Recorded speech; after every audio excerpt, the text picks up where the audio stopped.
Уникатната убавина и раскошната природа на Преспанскиот регион се уште остануваат речиси недостапни за туристите пред се поради ограничениот број сместувачки капацитети. Според податоците од општина Ресен, во Преспа се регистрирани само 8 даватели на услуги за сместување.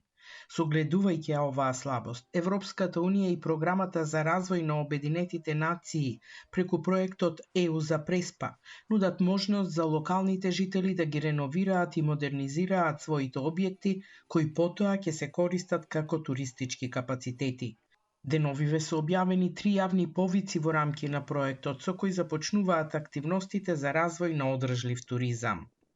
Првиот повик се однесува во делот на градење на човечки капитал, односно обуки и менторства за сите заинтересирани кои сакаат да се занимаваат со туризам или би сакале да се занимаваат со туризам. Одржлив туризам, многу важно да се назначи.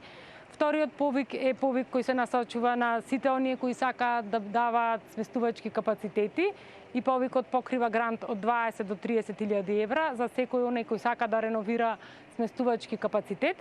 И третиот повик се однесува на граѓански организации кои сакат да понудат еден автентичен, одржлив туристички производ.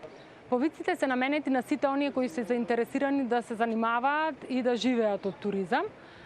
Во однос на обуките и менторствата, секој оној кој сака да се занимава е заинтересиран за туризам, вклучително и јавната администрација, се поканети да се аплицираат. Во делот на сместувачките капацитети треба да имате собственост објект кој планирате да го реновирате и да го дадете понатаму за сместувачки капацитет.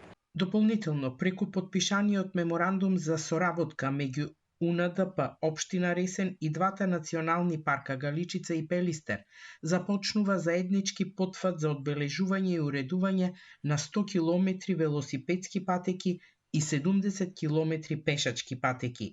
Тие ќе поминуваат низ заштитени подрачја во Преспа, создавајќи дополнителни содржини за активен туризам. Постојаниот представник на УНДП Армен Григоријан рече дека развојот на туризмот во Преспа е многу важен, бидејќи може да помогне за развој на локалната економија и да отвори нови можности, особено за младите. The initiative that we signed today is one of a kind. It's first time in North Macedonia when we are designing, signing and implementing such a sizable tourism promotion initiative.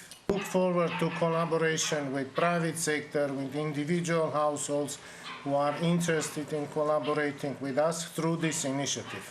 Проектот ЕУ за Преспа овозможува одржливо управување и користење на природните ресурси во Преспанскиот регион, со цел подобрување на квалитетот на живот и економски развој преку нови зелени патишта во земјоделството и туризмот, со објавување на 3 отворени повици наменети за различни чинители од областа на туризмот ќе може да се вршат интервенции што ќе се реализираат до јуни 2027 година и ќе бидат во висина од $1 милион.